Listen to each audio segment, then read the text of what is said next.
El concepto de función lineal que vamos a ver hoy tiene que ver con, en primer lugar, identificar cuándo estoy hablando de una función, cuándo estoy hablando de una ecuación con una sola incógnita, con dos incógnitas, ¿sí? Como les estaba mostrando antes en el pizarrón.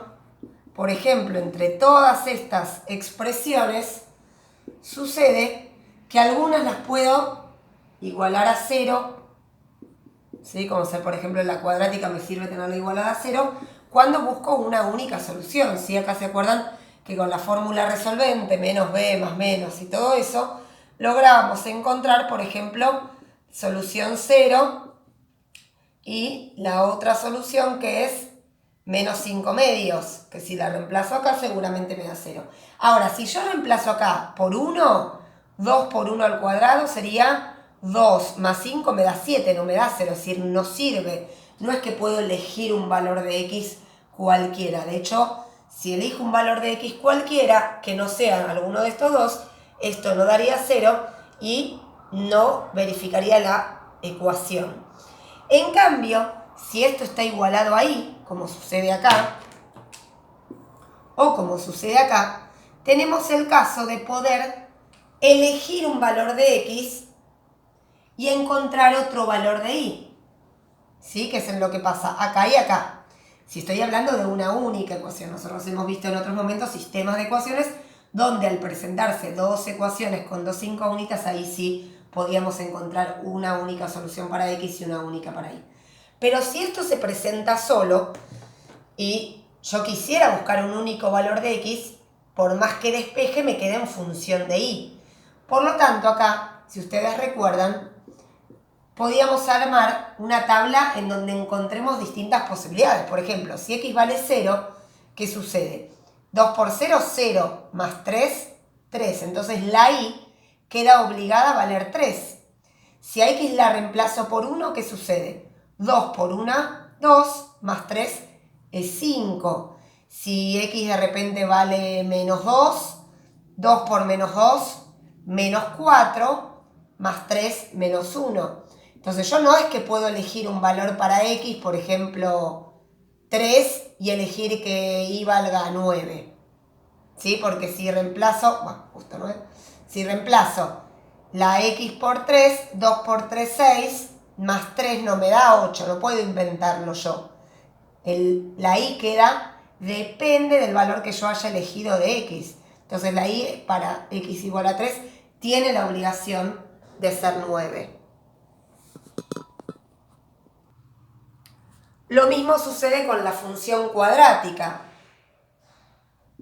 Puedo hacer una tabla de valores y a cada valor que elija de x, por ejemplo, para 0 da 1, para 2 da 4 por 2, 8, más 1, 9, y así sucesivamente. Esos puntos yo los puedo escribir de esta forma, que los llamamos pares ordenados. Siempre el valor de x primero y el valor de y después. Justamente por eso es un par ordenado. Tiene un orden obligatorio que primero va la x y luego el valor asignado de y. ¿Sí? Ahora, ¿qué hacíamos con esos pares ordenados? Si ustedes recuerdan, se pueden graficar en un par de ejes cartesianos. La representación gráfica, entonces, dijimos, de una función es en un par de ejes cartesianos, x e y, que son perpendiculares, donde, como siempre, marcamos la parte positiva de las x a la derecha, a la izquierda del 0 la negativa, y en la mitad, en el 0, en realidad se corta y atraviesa el eje perpendicular, que es el eje y, que también se llama eje de ordenadas, y marcamos lo positivo para arriba y el negativo para abajo. Volvamos a los pares ordenados de los que hablábamos. Estos pares los podemos entonces representar en forma de puntos, juntando entonces las x, la x representando en 0 y en 3 la y. Para el caso de 0 de x es que no está ni en el 1 ni en el 2, está en el 0, y el y de 3 representa ese punto. En el caso del 1, 5 es 1 de x, 5 de y, ahí tengo el otro punto. Si quiero representar, por ejemplo, el menos 2 con 1, tengo que ir al menos 2 de x y al menos 1 de y.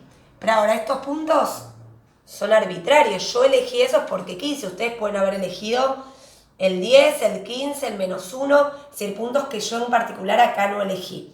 Sin embargo, lo que sí o sí tiene que pasar en este tipo de función, que es una función lineal, es que queden alineados. Que yo pueda tomar una recta y todos estén dentro de esa misma recta para poder unirnos y graficar la recta hasta el infinito. ¿Por qué? Porque esta recta va desde el menos infinito hasta el más infinito. Entonces, ¿cómo reconozco si una función es lineal? Justamente por su x. X siempre va a estar elevada a la 1. Si ustedes vieron el ejemplo, en los ejemplos que di al principio, la otra función que mencioné era y igual a 2x cuadrado más otra cosa, pero la x estaba al cuadrado, así que era una función cuadrática. En particular, ahora nos vamos a encargar de funciones lineales. ¿Qué otra característica me va a interesar de la función lineal? Por ejemplo, el punto donde corta al eje de las x. El punto donde corta al eje x se llama cero o raíz de la función. Y para encontrar un cero o raíz, lo que tengo que averiguar entonces ahora es ¿para qué valor de x se hace cero la función? ¿Sí? Y siempre para eso tengo la fórmula. La fórmula todo el tiempo me relaciona una x con una y. Si yo reemplazo una x, hago una cuenta y obtengo una y. Pero en el caso del 0, acá conozco el valor de y quiero averiguar el valor de x. ¿Cómo lo hago entonces? Igualando a 0 esta fórmula. Y lo despejo como cualquier ecuación lineal. Ese 3 lo paso restando y ese 2 lo paso dividiendo. ¿Dónde corta entonces la función al eje? ¿Cuál es su cero o raíz? El menos 3 medios, es decir, el menos 1,5. Y otro punto que nos interesa conocer es el que se llama ordenada al origen y es aquel donde la función corta al eje y. ¿Y cuál es el valor de y que acompaña ahora el 0 de x? Se encuentra reemplazando por 0 la x.